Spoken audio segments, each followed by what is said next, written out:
Right, welcome to the next part of exercise 9b.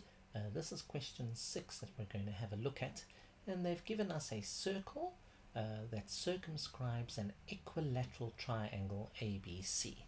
Now, they've also said that we are going to take this circle and we are going to draw the radius through O and through the midpoint of AB.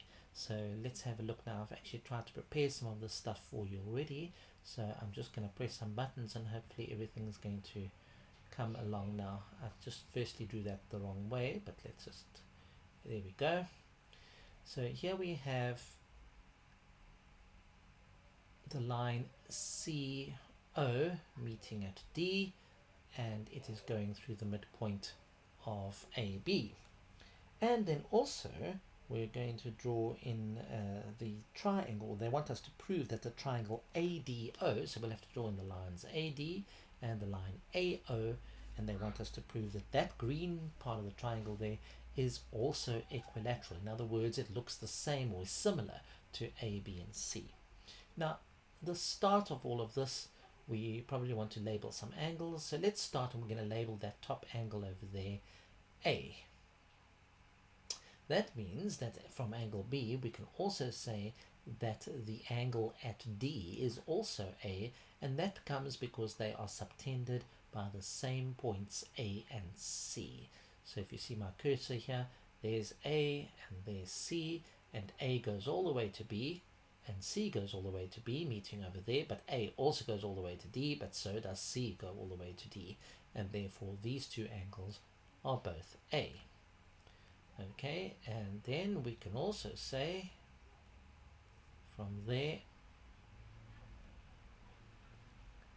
that this angle down at the bottom is A, this angle that I'm busy marking over here.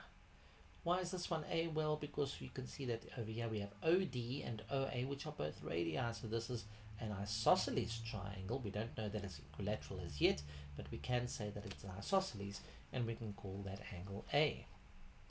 And then we're going to go through a whole process of doing a couple more angles here now. So I'm going to label this angle over here because the sum of the angles are equal to 180 as 180 minus 2a. Now, since this angle over here is a angle at the center, the angle at the circumference over here must be half that amount, which would be, okay, before I do that one, let's just mark the other one 2a there because it's along a straight line. But then we're going to mark this one over there is 90 minus 2a. We could have also said that this one over here is 90 minus 2a for the reason that there are, again, this is an isosceles triangle over here that I'm busy circulating around. And I'm also then going to say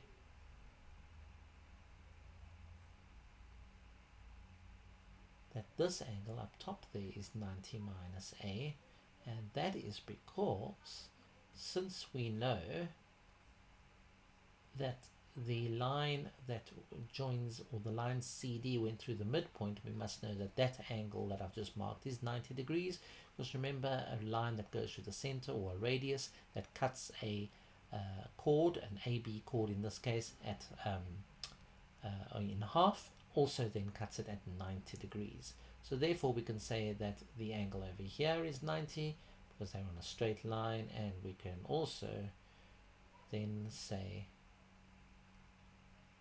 that this angle over here is 2a minus 90. Now that comes from adding up the three angles here. You see there I've got a 90, there's the 180 minus 2a. If I add those together, I get 90 minus 2a. So therefore this must be 2a minus the 90.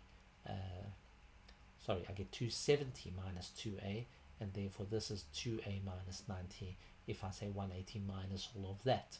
And that gives me that angle over there. Right, and then to carry on,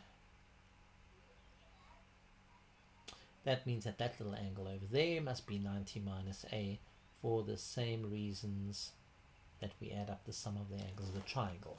Now, looking at this blue angle that I've just marked here, the total angle over here, Notice this is also part of the red triangle again.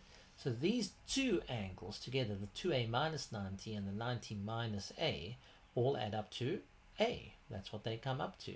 So that means that this angle here is also a.